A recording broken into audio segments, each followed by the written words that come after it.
Club football ইতিহাসে সবচেয়ে বড় টুর্নামেন্ট হচ্ছে চ্যাম্পিয়ন্স লিগ। আর এই চ্যাম্পিয়ন্স লিগ নিয়ে ক্লাবের প্লেয়ার থেকে শুরু করে ক্লাবের টিম ম্যানেজমেন্ট পর্যন্ত যে পরিমাণে এফোর্ট দেয় সেটা বলার মতো না। এই বড় টুর্নামেন্টে এমনও কিছু প্লেয়ার আছে যারা অলরেডি 100-এরও বেশি স্কোর করে ফেলছে। আজকে আমরা কথা বলবো চ্যাম্পিয়ন্স লিগের টপ 10 গোল স্কোরারদের নিয়ে। প্রথমে চলে আসে জ্লাতান ইব্রাহিমোভিচ। সে 48টা গোল করছে Ajax, Juventus, inter Milan, Barcelona, AC Milan, PSG এবং ম্যানচেস্টার ইউনাইটেড হয়ে অনেকগুলা ক্লাবে খেলছে। সে অনেকগুলা ক্লাবে খেলে 48টা গোল করছে। সে আছে 10 নম্বরে। 9 নম্বরে আছে কিলিয়ান এমবাপে। সে মোনাকো, পিএসজি এবং রিয়াল মাদ্রিদের হয়ে 49টা গোল করছে। 8 নম্বরে আছে থিয়েরি হেনরি। সে মোনাকো, আর্সেনাল এবং বার্সেলোনার হয়ে টোটাল 50টা গোল করছে। 7 নম্বরে আছে থমাস মুলার।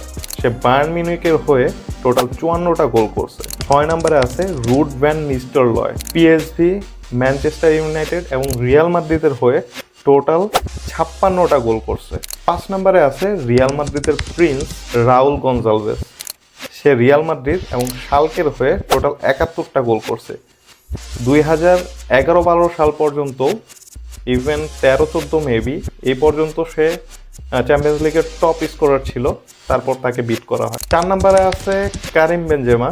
সে লায়ন এবং রিয়াল মাদ্রিদের হয়ে টোটাল 90টা গোল করছে। 3 নম্বরে আছে সদ্য 100 গোলের মাইল ফলক স্পর্শ করা রবার্ট লেভানডস্কি। সে ডর্টমুন্ড, বায়ার্ন মিউনিখ এবং বার্সেলোনার হয়ে টোটাল 101টা গোল করছে।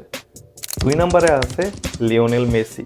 সে বার্সেলোনা এবং পিএসজির হয়ে টোটাল 129টা গোল করছে। এবং 1 নম্বরে আছে mister champions league Cristiano Ronaldo. সে টোটাল 140টা গোল করছে ম্যানচেস্টার ইউনাইটেড, রিয়াল মাদ্রিদ এবং জুভেন্টাসের হয়ে। 140টা গোল করা বর্তমান সময়ে খুবই টাফ বিষয়।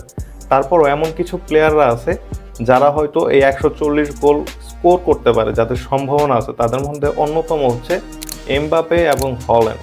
তারপরও বলা যায় না, কারণ চ্যাম্পিয়ন্স লিগ খেলতে হয় ওই রকম।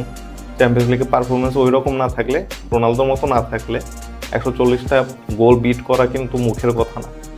এখন পর্যন্ত মাত্র 3টা প্লেয়ার যারা কিনা 100-র ঘর ক্রস করছে। তারপর দেখা যাক, ফিউচার বলে দিবে যে রোনালদোর এই রেকর্ড কেউ ব্রেক করতে পারবে কিনা।